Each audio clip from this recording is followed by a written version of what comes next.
Hello students, welcome back once again. आज हम पढ़ने वाले हैं resolution of vector. Resolution of vector ऐसा टॉपिक है कि अगर आपने ये कर लिया तो आपसे सारे क्वेश्चन बन जाएंगे। इस चीज की कोई गारंटी नहीं है, हाँ कोई गारंटी नहीं, लेकिन हाँ अगर आपने ये नहीं कर पाया तो आपसे एक भी क्वेश्चन नहीं बनेगा, इस चीज की पूरी गारंटी है। तो क्या चाहते हो, सीख जाएंगे। बहुत सिंपल सा, बहुत ही ज्यादा छोटा सा टॉपिक है, यहां से एज इट इज कोई क्वेश्चन नहीं आता, लेकिन हाँ इस कॉन्सेप्ट से आपको फिजिक्स में बहुत सारे क्वेश्चंस करने को मिलेंगे, कंप्लीट 11th में एंड कंप्लीट 12th में। तो अच्छे सीख जाते हैं।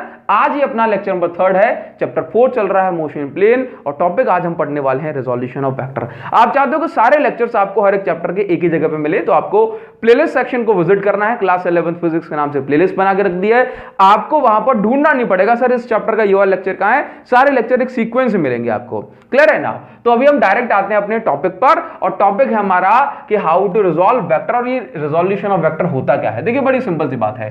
रिजोल्यूशन का मतलब क्या होता है? रिजोल्यूशन का मतलब होता है कि प्लेज ले लेना कि सर आज से मैं 1 साल तक नहाऊंगा नहीं, ये आपका रिजोल्यूशन हो गया। लेकिन फिजिक्स में रिजोल्यूशन का मतलब होता है रिजॉल्व करना, ब्रेक करना, है ना। ये क्या होता है? चलिए तो मान के चलो ये आपके पास एक स्टोन है, ठीक है। आपने स्टोन को इस डायरेक्शन में फेंका, ये गया 10 मीटर पर सेकंड से। तो मैंने आपसे कहा कि ये आपने कहां फेंक दिया स्टोन? तो सर आपने कहा कि ये मैंने एक्स एक्सिस में फेंका और 10 मीटर पर सेकंड से ये आगे बढ़ता चला जा रहा है।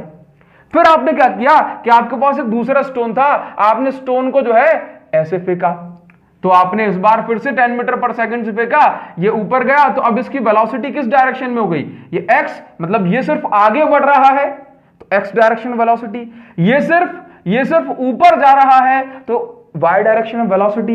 लेकिन अगर मान लो आपने एक पत्थर लिया और ऐसे फेंक दिया, आपने एक पत्थर लिया और ऐसे फेंक दिया, मतलब आप ये मान के चलिए कि ये पत्थर लिया और इस तरह से ये आगे बढ़ता चला गया, तो वेलोसिटी इसकी किस डायरेक्शन में होगी? आपने कहा सर यहां पर इसकी वेलोसिटी इस डायरेक्शन में है। दैट मींस ये इसकी कुछ वेलोसिटी हो जाएगी 10 मीटर पर सेकेंड। लेकिन आप अगर इस ध्यान से देखेंगे स्टोन को कि भाई ये स्टोन कहां गया, ये स्टोन, मैंने कहा कि भाई ये स्टोन तो आगे भी बढ़ रहा है, इसका मतलब ये जो है एक्स एक्सिस में भी जा रहा है, और ये स्टोन ऊपर भी जा रहा है, इसका मतलब ये स्टोन वाई एक्सिस में भी जा रहा है। मतलब इस स्टोन के पास दोनों वेलोसिटीज हैं, velocity in Y axis, velocity in x axis. तो भाई एक्स एक्सिस में ये किस स्पीड से आगे बढ़ रहा है, आई मीन वेलोसिटी, और वाई एक्सिस में किस वेलोसिटी से आगे बढ़ रहा है, ये हमें जानना है। तो हम क्या करेंगे, हम इस 10 मीटर पर सेकंड को दो कंपोनेंट में, क्योंकि इस वेलोसिटी के दो ही तो पार्ट हैं, दो ही तो हिस्से हैं, एक आगे बढ़ रहा है, मतलब इस वेलोसिटी का एक हिस्सा इस पत्थर को, एक पार्ट, एक कंपोनेंट, इस वेलोसिटी का एक कंपोनेंट इस स्टोन को आगे बढ़ा रहा है, और इस वेलोसिटी का एक कंपोनेंट स्टोन को ऊपर उठा रहा है। तो भाई हमने क्या किया, इस 10 मीटर पर सेकंड के दोनों कंपोनेंट को फाइंड आउट किया, दोनों कंपोनेंट को पता किया कि कौन सा आगे कितनी वेलोसिटी मिल रही है इसको, और ऊपर जाने के लिए कितनी वेलोसिटी रिस्पॉन्सिबल है। तो इस वेलोसिटी का, इस इंक्लाइंड वेलोसिटी के कंपोनेंट्स करना, इस इंक्लाइंड वेलोसिटी को दो कंपोनेंट में ब्रेक करना, इस प्रोसेस को हम कहते हैं रिजोल्यूशन ऑफ वेक्टर। नाम रिजोल्यूशन क्यों पड़ा? बिकॉज हमने इस वेलोसिटी को जो कि इंक्लाइंड है, इसको हमने रिजॉल्व किया दो पार्ट में, इसको हमने ब्रेक किया दो पार्ट में, इन एक्स एक्सिस, इन वाई एक्सिस। समझ गए? तो ये क्या हुआ, इस प्रोसेस को हम कहते हैं रिजोल्यूशन ऑफ वेक्टर। मेनली ज्यादातर रिजोल्यूशन ऑफ वेक्टर से हम पता लगाते हैं कि कोई भी जो रिजल्टेंट क्वांटिटी है उसके कंपोनेंट क्या क्या है।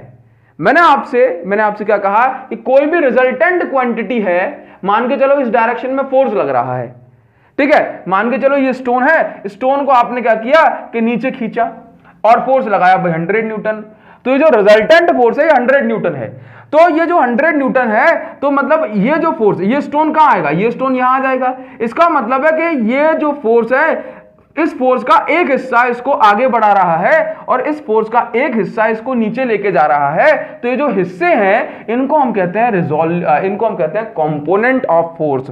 ठीक है, तो एक्स एक्सिस में एक कंपोनेंट, वाई एक्सिस में एक कंपोनेंट, इन दोनों की वैल्यूज को पता करना, इनको अलग अलग कंपोनेंट में ब्रेक करना is called resolution of vectors. समझ में आया? तो आपको मेरे हिसाब से आपको समझ में भी आ रहा होगा कि इसकी रिक्वायरमेंट क्या है। रिक्वायरमेंट ये है कि मान लो अगर आपके पास दो कंपोनेंट दिए हैं, ये x और ये y, तो आपको मेन वेलोसिटी यानी कि मेन रिजल्टेंट निकालना है, रिजल्टेंट निकालना है। ठीक है, मान के चलो ये स्टोन है, ये स्टोन है। अब आप स्टोन को एक जो है इंसान यहां खींच रहा है और एक इंसान इस डायरेक्शन में खींच रहा है, तो आपको जो है एक कंपोनेंट निकालना पड़ सकता है। तो ये तो रिजल्टेंट वाला प्रोसेस है। लेकिन अगर आपके पास ये इस तरह से किसी भी एंगल पर इंक्लाइंड एक जो है रिजल्टेंट है, अब आप उसको दो पार्ट में ब्रेक कर रहे हो, तो this process is called resolution of vector. अभी हम इसमें जानने वाले हैं कि मान के चलिए अच्छा, इसका एक और बेसिक रूल मैं आपको बताता हूं कि जब भी आप कंपोनेंट करें तो आपको हमेशा जो दो कंपोनेंट होते हैं उन्हें हमेशा परपेंडिकुलर रखना एक दूसरे के। मतलब आप ये मान के चलिए कि आपके पास ये लग रहा है 100 न्यूटन का फोर्स और आपने इसको दो पार्ट में ब्रेक किया, है ना। एक आपका एक्स एक्सिस, मतलब ये आपका एक्स एक्सिस में फोर्स हो जाएगा और एक आपका वाई एक्सिस में फोर्स हो जाएगा।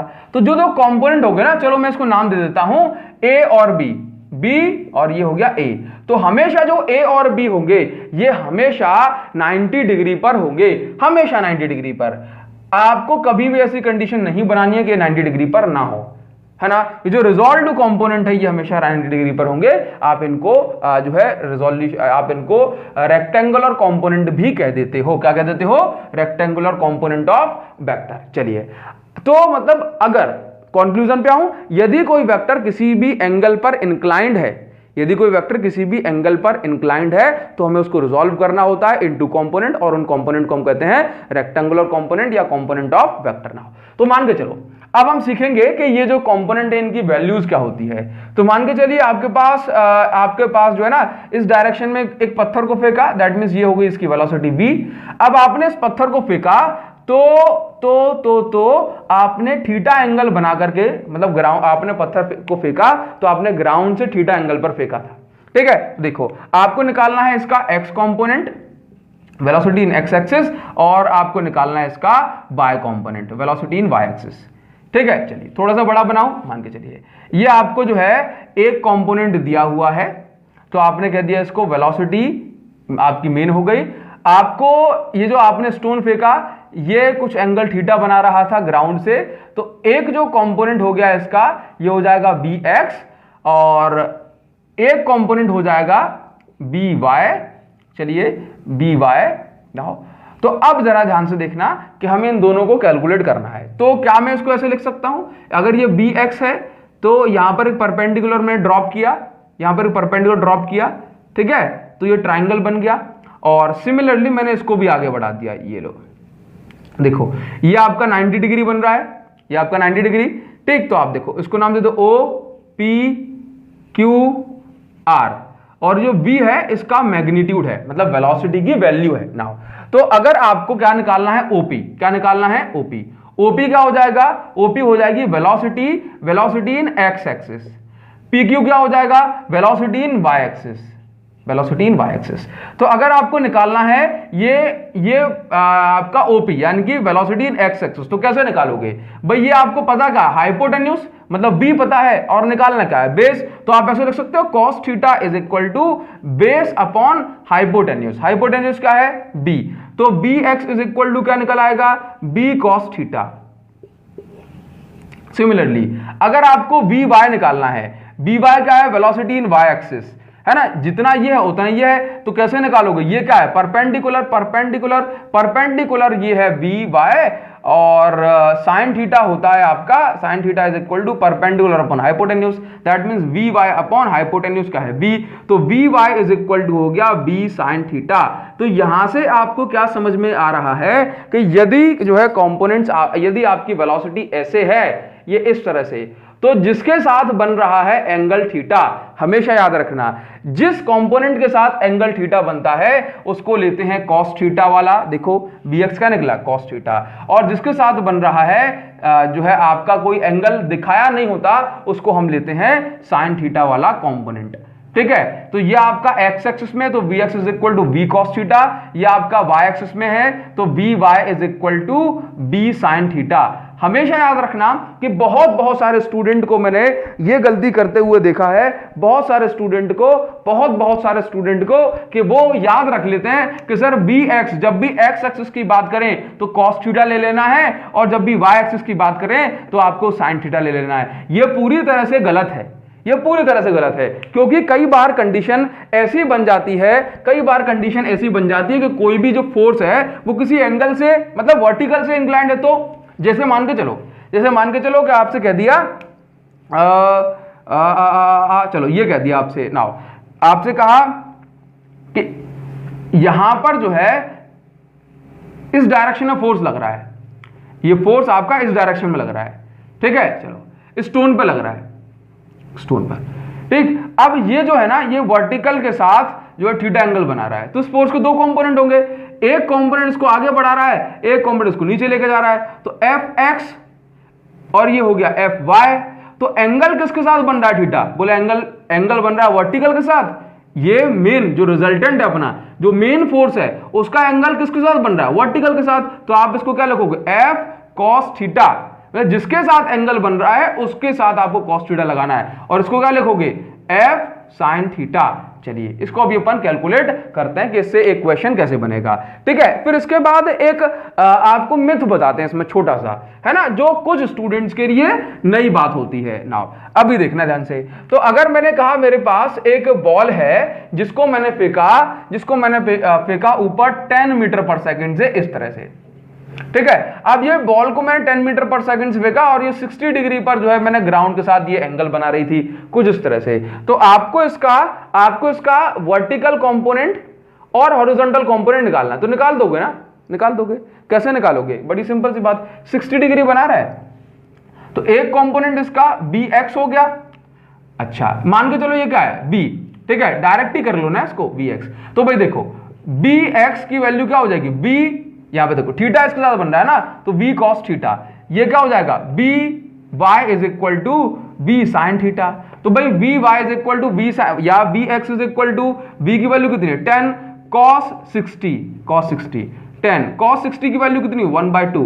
तो एक कंपोनेंट हो गया 5 मीटर पर सेकेंड, ठीक है। चलिए एक और चीज यहां पे देखो, by is equal to b 10 sin theta, मतलब आपका sin 60। ध्यान से देखना यहां पे कुछ रिजल्ट निकल के आने वाला है। by is equal to 10 sin 60 का मतलब क्या है, sin 60 का मतलब होता है √3/2, 2 से 2 कैंसिल हो गया, तो ये बच गया आपका 5√3। √3 की वैल्यू होती है आपकी 1.73। हाँ तो ये आपका आ जाएगा 8.5 मीटर पर सेकेंड आ जाएगा। इसका मतलब देखो, इसका मतलब ध्यान से देखना, बहुत सारे स्टूडेंट कंफ्यूजन में आए थे, बोला सर ये गलत है, कैसे, ये मान लो ये आगे बढ़ा, ठीक है, वेलोसिटी नाउ, तो इसका मतलब है कि ये कितनी थी, 10 मीटर पर सेकेंड, तो इसका जो x कंपोनेंट निकला वो निकला 5 मीटर पर सेकेंड, और y कंपोनेंट निकला वो निकला आपका 8.5 मीटर पर सेकेंड। तो आपको हमेशा याद रखना है कि इसका मतलब ये नहीं होता कि अगर आप इसको रिजॉल्व करोगे तो दोनों का सम करने पर ये 5 का और 8 का 10 ही आंसर आना चाहिए, बिल्कुल नहीं। इसका मतलब ये हो रहा है कि जब ये आगे बढ़ रहा है ना ऐसे, तो आगे जो बढ़ने की स्पीड है इसकी वो कम है और ऊपर जाने की स्पीड वो ज्यादा है, मतलब वेलोसिटी वो ज्यादा है, क्योंकि एंगल इसने 60 डिग्री बनाया है। समझ रहे हो ना, मेन चीज समझो, मेन चीज ये है कि आपको ऐसा नहीं करना कि मान लो यहां पे फोर्स लग रहा है 10 न्यूटन का, तो यहां पे अगर 2 न्यूटन का लग रहा होगा तो यहां पर 8 का ही लगना चाहिए, बिल्कुल नहीं। ये जरूरी नहीं है कि ये एक दो जो है बराबर ही आ जाए, ये बराबर आ जाए ऐसा जरूरी नहीं होता। बात समझ में आ रही है ना। चलिए तो ये आपको क्लियर हुआ। अब दूसरा देखते हैं, देखा ना, दूसरा देखते हैं, इसमें कई सारे क्वेश्चन आपको देखने को मिलेंगे। यहां पर जाना नहीं है तो बोला सर अब तो सीख गए, अब चले जाएंगे कर लेंगे सारे क्वेश्चन। एक बार और देखो, आपको कुछ चीजें जरूरी है जो सीखना है, हाँ, क्योंकि अपने दिमाग में आ जाता है ना कि मान लो कि दो कंपोनेंट, जैसे मान के चलो एक छोटा सा क्वेश्चन दे रहा हूं आपको, है ना, करना नहीं है आपको, एकदम देखना है। जैसे मान के चलना कि आपके पास यहां पर जो है फोर्स लगा रहे हो उस डायरेक्शन में, ये दिखाई दे रहा है आपको यहां पर, तो आप जो है यहां पर एक फोर्स लगा रहे हो और ये जो फोर्स है वो 84 न्यूटन का है, ठीक है, 84 न्यूटन का ऊपर जा रहा है, ठीक। और आप यहां से 45 डिग्री का जो है एंगल पर फोर्स लगा रहे हो। तो आपसे पूछा भाई दो कंपोनेंट करो, कर दोगे आप, दो कंपोनेंट कर दोगे मुझे पता है, लेकिन आपको कुछ बताना है ना, आपको बताना है कि दो कंपोनेंट जब ऐड कर रहे हो तो बराबर क्यों नहीं हो रहे हैं, है ना, कि 84 न्यूटन क्यों नहीं हो रहा है। देखो समझो उसको, एक्चुअल में क्या है कि आपका भाई इसका एक कंपोनेंट क्या हो जाएगा, एंगल इसके साथ बन रहा है तो ये हो जाएगा 84 cos 45 और इसका वर्टिकल कंपोनेंट क्या हो जाएगा 84 sin 45। ठीक, तो 84 cos 45 की वैल्यू हो जाएगी, cos 45 कितना होता है 1/√2 तो 84 इंटू 1/√2 वैल्यू में अप्रोक्स ले लेता हूं 1.4। ठीक है, चलिए तो इसको कैंसिल करूंगा कितना आ जाएगा, ये आ जाएगा 60। इसी तरह से 84 sin 45 की वैल्यू कितनी होती है 1/√2 और इसको फिर से कैंसिल करूंगा तो आ जाएगा 60। दैट मींस अगर ये आपका 84 न्यूटन का फोर्स ऐसे लग रहा है तो एक कंपोनेंट हो गया 60 न्यूटन, दूसरा कंपोनेंट भी हो गया आपका 60 न्यूटन। तो ये बताओ कि भाई इनका जो सम है ये 60 और 60 120 हो रहा है, लेकिन रिजल्टेंट फोर्स तो 84 था, ज्यादा कैसे हो गया।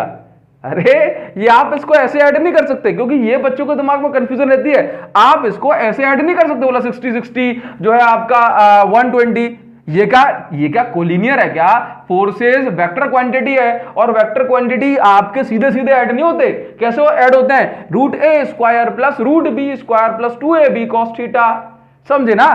तो इसलिए ये 60 और 60 84 होंगे, क्यों, by the rule of vector addition, है ना। ये अगर ऐसे होते कि भाई एक 60 ये रहा और एक 60 ये रहा तो भाई तब जाके होती है 120 न्यूटन, समझ में आया ना। नाउ अब मान के चलना कि आपको एक क्वेश्चन ऐसे दे दिया कि आपको उसमें एंगल नहीं पता, ठीक है, सिर्फ कंपोनेंट हमें पता है, तो दूसरा कंपोनेंट कैसे निकालेंगे इसको जरा ध्यान से देखते हैं। ठीक है, क्वेश्चन ये है, जरा देखो, हर बार एक नई चीज आपको बताऊंगा, देखो ध्यान से कि आपके पास एक इस तरह से दे दिया और कहा कि भाई ये आपकी 80 मीटर पर सेकंड जो है ना मेन वेलोसिटी है, इस 80 मीटर पर सेकंड ये वेलोसिटी है, इसके दो कंपोनेंट भी होंगे। चलिए कंपोनेंट के बारे में नहीं बताया, कहा कि भाई ये जो 80 मीटर पर सेकंड ये ग्राउंड से कुछ एंगल थीटा पर है और इसका जो एक कंपोनेंट है दैट मे बी और Vx और Vy, इसका एक कंपोनेंट जो है ये 40 मीटर पर सेकंड है। एंगल नहीं बताया ना, ये बताया कि Vx है या Vy है। ठीक, तो आप यहां पर sin थीटा cos थीटा लगा भी लोगे तब क्या होगा, कुछ नहीं होगा, बड़ी दिक्कत आ जाएगी।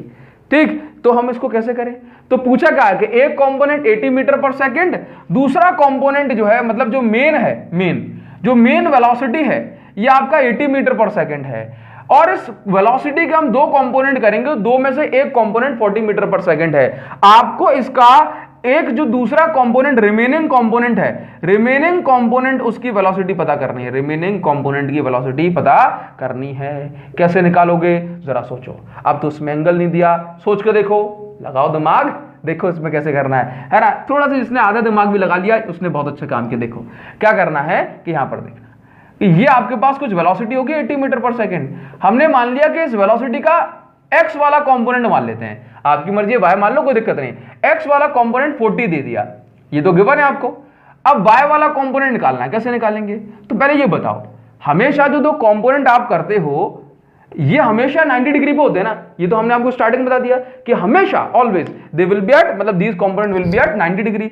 तो इसका मतलब Vx और Vy के बीच में कितना एंगल बन रहा है 90 डिग्री। और अगर ये आपका Vy है, ये Vx है और ये बीच में जा रहा है, रिजल्टेंट नहीं है, कल हमने जो वेक्टर एडिशन पढ़ा उसमें ये नहीं पढ़ा था, ये देखो ये आपका A है या ये आपका B है, ये आपका A है और ये रिजल्टेंट जो R है, ये कैसे निकालते हैं, तो आपने जान लिया ना कि R² होता है A² plus B² plus 2AB cos theta, where theta is the angle between A and B।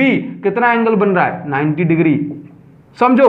तो आपका R² A² plus B² plus 90 D, cos 90 कितना हो 0, तो मतलब मैं इसको इतना ही लिख सकता हूं। तो R² मतलब R क्या है आपका, रिजल्टेंट से मैंने कंपेयर कर लिया ना, तो मानो ये क्या है आपका B, तो B² A² मतलब BX² प्लस Vy²। अब तो आप कर ही लोगे, V² की वैल्यू कितनी 80² इज इक्वल टू Vx कितना मान लिया 40² plus Vy²। Now 80² minus 40² will be और Vy²। 80² होता है 6400 माइनस 40² होता है 1600 इज इक्वल टू Vy²। अगर आप इसको करेंगे तो 0 0 और ये आपका 8 बच जाएगा, ये आपका हो जाएगा 4, ठीक है, और इस पे लग जाएगा root and this will be your Vy, ठीक है। अगर ये आपका 4900 होता तो ये आपका आंसर आ जाता 70, बट ये आपका आंसर आएगा अप्रॉक्स 68 और 69, है ना। तो मैं इसको लिख देता हूं 68 मीटर पर सेकेंड। तो इसका एक कंपोनेंट कितना हो गया, 68 मीटर पर सेकेंड। अब एंगल निकालना है तो एंगल भी अब आप निकाल ही दोगे, ठीक है। नाउ आगे बढ़े, चलिए एक क्वेश्चन आपसे कहा गया, एक क्वेश्चन आपसे कुछ इस तरह से दे दिया जाएगा, ठीक है। फिर इसके बाद एक क्वेश्चन और एक जरूरी कॉन्सेप्ट, ये जरूर जो है करके जाना, इसके बिना मत जाना, समझ गए ना। ऐसे ही छोड़ के जाओगे तो कैसे मजा आएगा, है ना, बीच क्लास में मत जाना। देखो तो अभी आपसे कह दिया कि मान के चलना कि आपके पास ये एक फोर्स है, ये कुछ फोर्स F लग रहा होगा, ठीक है, और ये फोर्स 60 डिग्री पर लग रहा है हॉरिजॉन्टल से, ठीक है। इस फोर्स का x कंपोनेंट आपको दे दिया, इस फोर्स का x कंपोनेंट आप मान लो कितना, मान ले इस फोर्स का x कंपोनेंट मान लो 50 डिग्री, ठीक है ना, सॉरी 50 न्यूटन। तो आपसे कह दिया कि भाई x कंपोनेंट जो है ना 50 न्यूटन है, तो आपको इसका मेन कंपोनेंट निकालना है और y वाला कंपोनेंट भी निकाल देना है। चलो कैसे निकालोगे जरा सोच के देखो, सोचो कि मतलब आपसे कह दिया कि जो है आपको एक फोर्स लग रहा है एक स्टोन पर, ठीक है, ग्राउंड से 60 डिग्री एंगल पर, और जो इसका x कंपोनेंट है वो 50 न्यूटन है। आपको इसका y वाला कंपोनेंट भी निकालना है और आपको इसका मेन जो है जो फोर्स है वो भी निकालना है। कैसे निकालोगे, तो बड़ी सिंपल सी बात, ये जो आपको गिवन है ध्यान से देखो, Fy निकालना है, ध्यान दो क्वेश्चन में क्या करना है, ठीक है। तो आप ये देखो कि Fx जो लिखा हुआ है, Fx जो है ये क्या होता है, ये क्या होता है, देखो अगर मैंने ऐसा कहा कि ये आपका कुछ f है, ठीक है, तो Fx क्या होगा, इस f का cos थीटा, समझ गए ना। अरे ऐसा नहीं पढ़ा अपन ने, देखो अभी अपन पढ़ रहे थे, बोला ये 84 था, 84 ये इसका एक ये वाला कंपोनेंट क्या था 84 cos थीटा। इसी तरह से अगर ये आपका f है तो इसका एक कंपोनेंट क्या हो जाएगा f cos थीटा। अब देखो आपको क्या निकालना है, Fx की वैल्यू कितनी 50, f निकालना है cos 60, नाउ f cos 60 की वैल्यू होती है 1/2 और ये आपका 50, तो f इज इक्वल टू कितना आ गया, f इज इक्वल टू आ गया आपका 100 न्यूटन। इसका मतलब ये है कि x में तो लग रहा है 50 न्यूटन, ठीक है, और जो आपका मेन जो फोर्स है ये कितना 100 न्यूटन। बस अब तो आप निकाल ही दोगे कि अगर ये आपका cos थीटा वाला है तो ये कौन सा है, ये sin थीटा वाला है, ठीक है। तो Fy will be your 100 sin theta, ये 100 निकाल दिया ना, 100 का जो कंपोनेंट है तो 100 sin 60, तो Fy विल बी 100 sin 60 की वैल्यू √3/2, ये कैंसिल हो गया, तो Fy विल बी योर 50√3। ना बात समझ में आ गई, चलिए तो मेरे हिसाब से क्लियर हो रहा होगा ना। चलिए अब आपको एक बात बताता हूं कि कभी भी याद रखना, ऐसा नहीं होता कि आप सिर्फ जो है कंपोनेंट उसी के कर सकते हैं जो आपको किसी एंगल पर इंक्लाइंड दिख रहा है, आप कंपोनेंट उसके भी कर सकते हैं। यह बहुत बड़ी बात है मित्रों, आप कंपोनेंट उसके भी कर सकते हो जो आपको किसी एंगल पर इंक्लाइंड नहीं दिख रहा है। फॉर एग्जाम्पल मान के चलो ये पत्थर अगर आगे जा रहा है, इस डायरेक्शन में, तो हो सकता है कि इस डायरेक्शन में जो फोर्स लग रहा है वो कितना 100 न्यूटन, ठीक। अब ऐसा पॉसिबल नहीं है क्या, ये तो पत्थर का ये रिजल्ट है, ये रिजल्टेंट वेलोसिटी है इस डायरेक्शन में फोर्स के कारण, लेकिन ये भी तो हो सकता है कि इस पत्थर को एक इंसान जो है यहां पर जो है एक पत्थर को एक इंसान ये जा रहा है आगे और यहां पर जो है इस तरह से रस्सी बांधे खींच रहा है और इस पत्थर को एक इंसान जो है इस डायरेक्शन में खींच रहा है, ठीक है, तब जाकर के ये पत्थर जो है बीचों बीच जा रहा है। नहीं समझे बात को, भाई ये पत्थर अगर बीचों बीच जा रहा है तो पॉसिबिलिटी क्या बनती है, ये भी तो बन सकती है कि एक कंपोनेंट जो है यहां पर खींच रहा होगा और एक कंपोनेंट यहां पर, नहीं बन सकती क्या।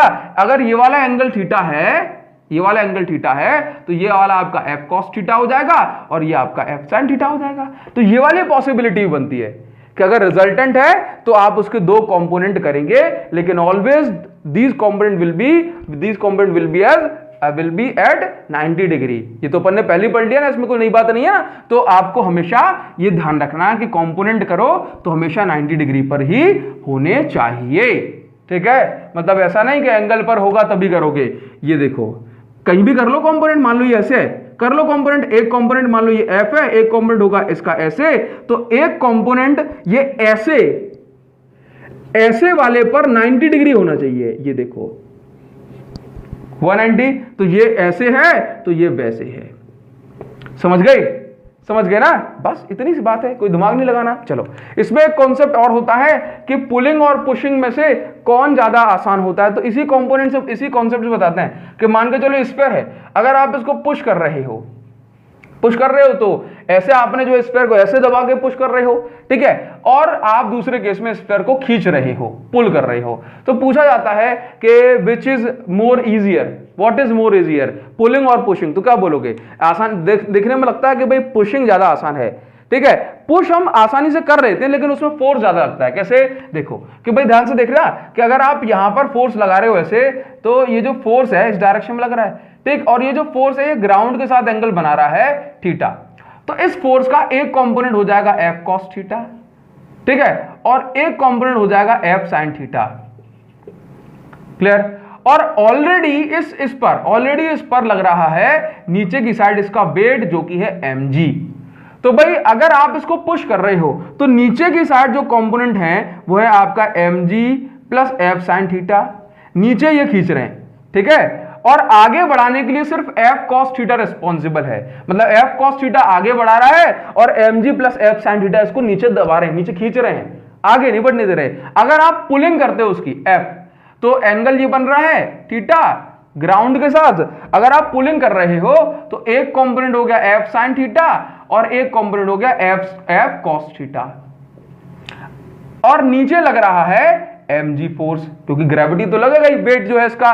तो ध्यान से देखना, mg से इसका एफ साइन थीटा कैंसिल होगा, इसका कुछ इफेक्ट है ना, और एफ कॉस थीटा आगे बढ़ाने के लिए रिस्पॉन्सिबल। तो भाई देखो यहां पर एफ कॉस थीटा आगे बढ़ा रहा है और यहां भी एफ कॉस थीटा आगे बढ़ा रहा है, लेकिन यहां पर इसको नीचे खींचा जा रहा है और नीचे वाले को कोई कैंसिल नहीं कर रहा, लेकिन यहां पर नीचे सिर्फ लग रहा है mg और ऊपर लग रहा है एफ साइन थीटा, जो कि इन दोनों को कैंसिल करेगा आपस में दूसरे कुछ इफेक्ट को। समझे?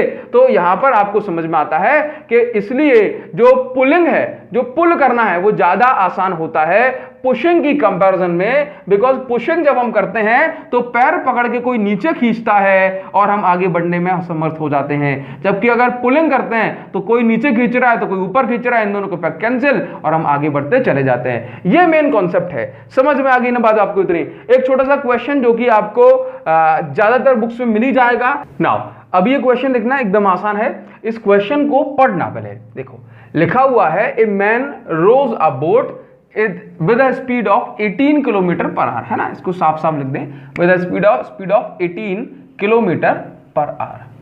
Now in the northwest direction the shoreline makes an angle 15 degree south of west, obtain component of velocity of boat along the shoreline and perpendicular to the shoreline।